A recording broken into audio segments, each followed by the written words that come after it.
સુરતમાં લગ્ન પ્રસંગમાં ફાયરિંગની ઘટના સામે આવી છે। ડિંડોલી વિસ્તારમાં ભાજપના કાર્યકર દ્વારા હવામાં ત્રણ રાઉન્ડ ફાયરિંગ કરવામાં આવ્યું હતું। આ અંગે પોલીસ દ્વારા ફરિયાદ નોંધવામાં મતભેદ જોવા મળ્યો હોય તેવું ચર્ચાઈ રહ્યું છે, જેમાં મીડિયા દ્વારા સીસીટીવી ફૂટેજ ચલાવ્યા બાદ પોલીસે ફરિયાદ નોંધી હતી।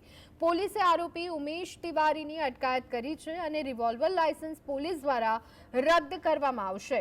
આ ઘટનામાં 2 લોકોને ગોળી વાગી હતી। સમગ્ર મામલે પોલીસે તપાસ હાથ ધરી છે, તો આ ઘટના સીસીટીવી કેમેરામાં કેદ થઈ હતી।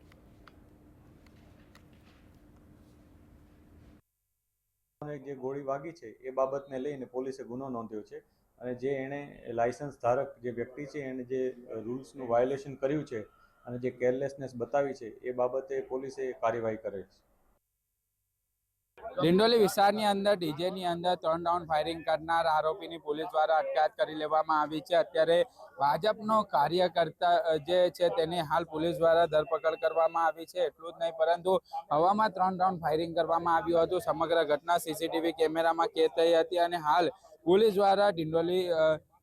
દ્વારા આરોપીની ગણતરીની કલાકોની અંદર આરોપીની ધરપકડ કરવામાં આવી છે। આરોપી દ્વારા સીન સપાટા કરવા માટે આરોપી દ્વારા ફાયરિંગ કરવામાં આવ્યું હતું અને ફાયરિંગની અંદર 2 લોકો ઈજા પણ પહોંચ્યા છે। ઉમેશ તિવારી નામનો જે આરોપી પોલીસ જાપ્તાની અંદર ઉપસ્થિત છે તે હાલ અનેક નેતાઓ જોડે પણ તેમના ફોટા વાયરલ થયા છે અને હાલ કેટલાક અધિકારીઓ જોડે પણ તેના ફોટા સામે આવી રહ્યા છે, જે ભાજપનો કાર્યકર્તા છે અને તેના દ્વારા ગતરોજ ડીજેની અંદર 3 રાઉન્ડ ફાયરિંગ કરવામાં આવ્યું હતું અને 2 લોકોને ગંભીર ઈજા પહોંચી હતી। સમગ્ર ઘટના સીસીટીવી કેમેરામાં કેદ થઈ હતી અને હાલ પોલીસ દ્વારા તપાસ શરૂ કરી છે। એટલું જ નહીં પરંતુ હાલ પોલીસ તપાસની અંદર સામે આવ્યું છે કે હાલ આરોપી જે છે તે રિવોલ્વર રાખી હતી અને તે હવામાં 3 રાઉન્ડ ફાયરિંગ કરી હતી। સમગ્ર બાબતને જોતા ડિંડોલી પોલીસ દ્વારા આરોપીની ધરપકડ કરવામાં આવી છે અને તપાસ શરૂ કરવામાં આવી છે। સાઈ જગતાપ, GSTV સુરત।